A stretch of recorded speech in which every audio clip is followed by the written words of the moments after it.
Okay my dear students, good morning, good afternoon और good evening. जिस भी समय आप इस वीडियो को देख रहे हैं, आप जानते हैं ये सीबीएसई 10th क्लास ज्योग्राफी का first chapter that is resources and development, और इसमें हमने ये उसका 11th पार्ट है और इसमें हम resources, classification of resources, resource planning, then land as a resource, and फिर हमने स्टार्ट किया था सॉइल एज अ रिसोर्स, जिसमें इस चैप्टर में हमने 6 मेजर जो इंडिया में सॉइल्स पाई जाती है उनके ऊपर हमने एक एक करके उनको जानने की कोशिश की। और जब आप देखेंगे कि हमने लेटराइट सॉइल हमने कर लिए, हमने this red and yellow soil कर लिए, this black soil we have covered, this alluvial soil we have covered, and this desert soil है ना, arid soil we have covered, and the last one is which we are going to cover today, that is mountain और forest soil.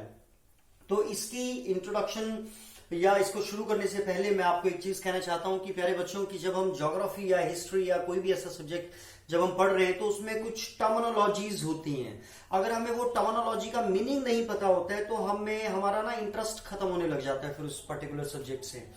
ऐसा मैंने महसूस किया जब भी मैंने कोई भी सब्जेक्ट पढ़ा, तो जहां पे टर्मिनोलॉजीज मुझे समझ में आती गई तो it become easy for me. तो मैंने आपको एक तो ये बताया कि ये चैप्टर के साथ साथ में आप 9th क्लास ज्योग्राफी का सेकंड चैप्टर भी आप एक बार जरूर देखें। वो चैप्टर जो है इसके या आगे आने वाले चैप्टरों में आपकी एक बेस का काम करेगा।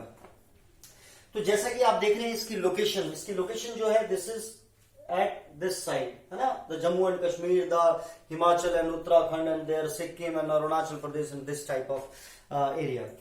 आपने क्लाइमेट में पढ़ा था कि क्लाइमेट जो हमारे इंडिया का क्लाइमेट है ना वो डिफर करता है, डिफर प्लेस डिफरेंस, कहीं पे डेजर्ट एरिया है, कहीं पे बहुत ज्यादा स्नो है, कहीं पे बहुत ज्यादा बारिश हो रही है, तो डिफरेंट टाइप ऑफ, कहीं पे हमारे पास प्लेच्यूज है, प्लेन्स है, तो उसके कारण क्या है कि डिफरेंट टाइप ऑफ हमारे सॉइल की फॉर्मेशन भी है। तो ये जो हम कर रहे हैं अभी फॉरेस्ट और माउंटेन सॉइल, तो इसकी सबसे पहले तो हम देखेंगे location. I hope you understand.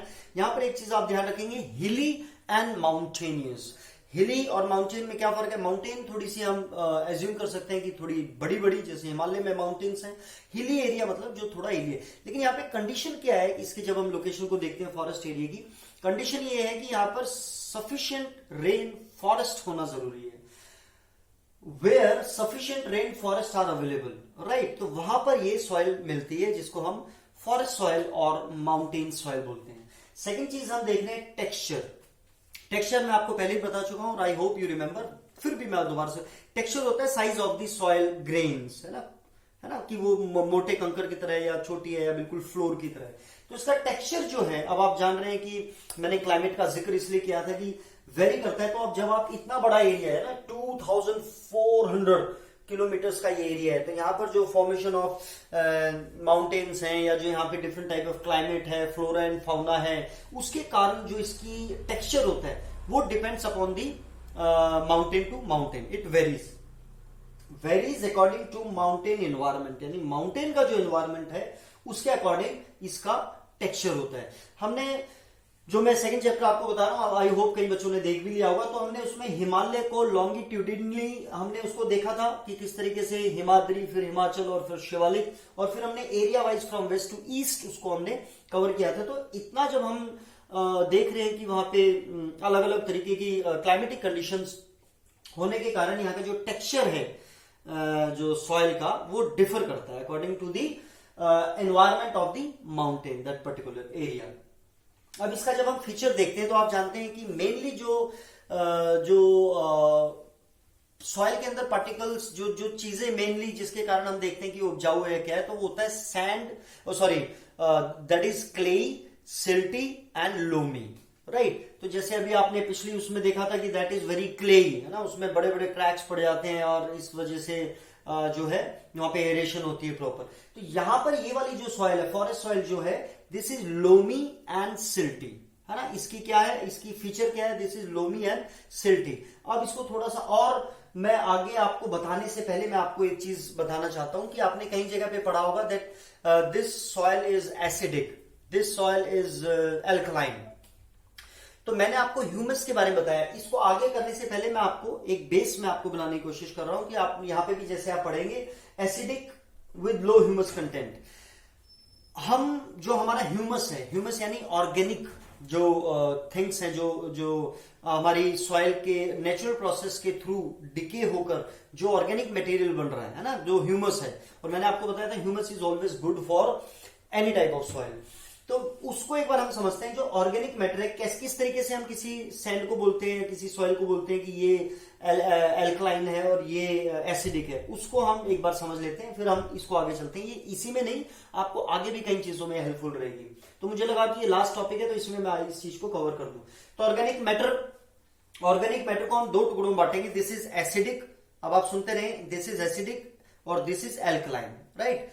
तो एल्कलाइन जो होगा वहां पर ह्यूमस जो कंटेंट है वो बहुत ज्यादा होगा एल्कलाइन में। एसिडिक आपको नाम से भी लगे, यहाँ पे ह्यूमस कंटेंट बहुत ज्यादा कम होगा, राइट। और ये एसिडिक है, ये एल्कलाइन है।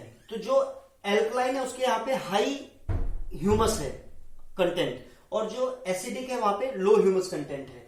इस वजह से जो एसिडिक सॉइल है वो स्टेराइल होती है। स्टेराइल यानी उपजाऊ नहीं होती है, अनउपजाऊ होती है।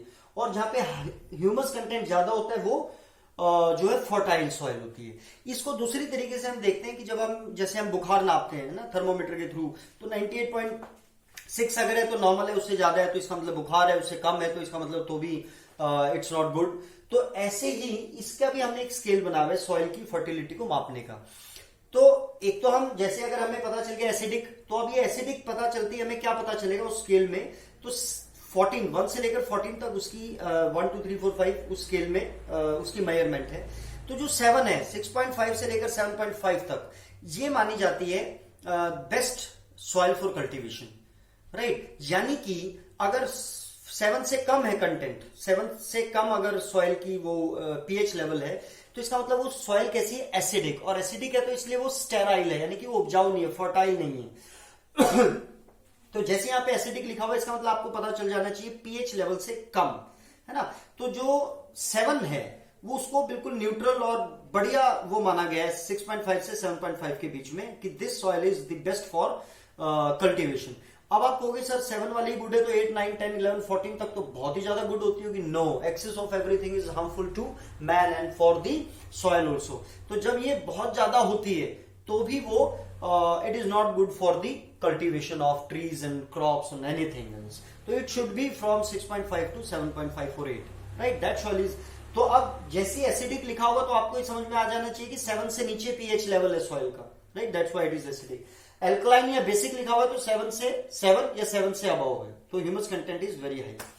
तो ये मैंने आपको इसलिए बताया ताकि अब आप इसको समझें जब हम इसके फीचर को देखेंगे। तो लोमी और सिल्टी तो आई होप यू अंडरस्टैंड कि सैंड का जो उसका जो फीचर है। इन वैली साइड्स, मान लो ये पहाड़ है, ऐसे मैंने एक ये पहाड़ बनाया, इसी को मैं अलग अलग तरीके का, इसको हिमालय का भी बना देंगे, हिल भी बना देंगे।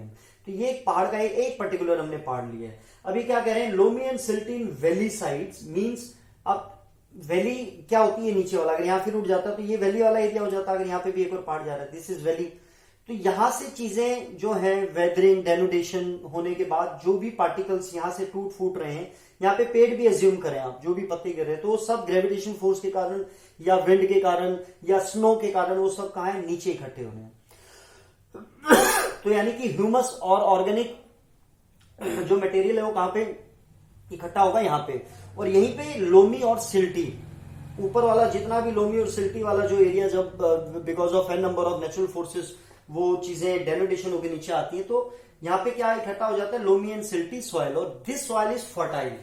Loamy and silty in valley sides means lower part of the valley are fertile, यानी कि नीचे वाला, आई होप यू अंडरस्टैंड कि नीचे वाला जो पार्ट है that is more fertile. COARSE, course grand in upper slopes. Course grand ये मैंने लिखा भी हुआ है, यानी कि यहां पर जो होगा, अब आप खुद अज्यूम करें, यहाँ पे अगर पेड़ है तो उसके जो पत्ते गिर रहे हैं, तो पत्ते जो गिर रहे हैं वो यहाँ पे उसकी ह्यूमस नहीं बन रहा है, यहाँ पे उसका ऑर्गेनिक कन्वर्जन नहीं हो रहा है, वो कहां हो रहा है, नीचे नीचे नीचे नीचे आगे यहाँ पे आके हो रहा है। तो यहाँ पे जो होगा दैट इज कोर्स और ग्रेन्ड, और इट इज नॉट फर्टाइल, ठीक है। अब हम देखते हैं इन स्नो कवर्ड एरिया, मान लो मैं इसको और थोड़ा बेटर, तो अब ये हम चलते हैं हिमालय पे जहां ठंड है। गर्मियों में जो है, समर में जो स्नो है चोटियों पे रहती है, सर्दियों में लगभग पूरा भी ढक देती है, या इतने तक हम इसको मान के चलते हैं। तो यानी कि ये स्नो कवर्ड वाला एरिया है।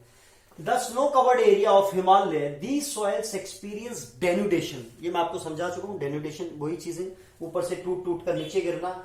And are acidic with low humus, अब ह्यूमस तो कम होगा ही क्योंकि यहाँ पे तो कोई चीज हो ही नहीं रही है ना, वो तो सारी नीचे जाके हो रही है, और इसी वजह से लो कंटेंट ऑफ ह्यूमस है। और एसिडिक से आपको समझ में आ रहा है कि जो सॉइल का पीएच लेवल है that is less than 7, right. तो this is all about this. मैंने आपको ऑर्गेनिक मैटर समझाने की कोशिश की, मैंने इसके फीचर्स में, ये आपकी पूरी टू द पॉइंट बुक से हमने इसको, कोई इसके अलावा आपको बाहर से कुछ सीबीएसई में पूछने वाले नहीं है। Everything will come from the book. कुछ चीजें मैंने आपको एक्स्ट्रा इसलिए बताई है ताकि आप उस एक पर्टिकुलर टर्मिनोलॉजी को आप उसके तहत समझ सकें। तो नेक्स्ट में हम देखेंगे about the soil erosion, soil and conservation. उसके साथ में हम कुछ चीजें देखेंगे, जैसे आपके गलीज है, क्या होता है गलीज, और बैडलैंड किसको बोलते हैं, और रेवाइंस किसे बोलते हैं, और शीट इरोजन किसे बोलते हैं, राइट। तो नेक्स्ट वीडियो में will see. Thank you for watching it, and this is for your click, and this is that valley, right. Have a nice day, good luck, love you all.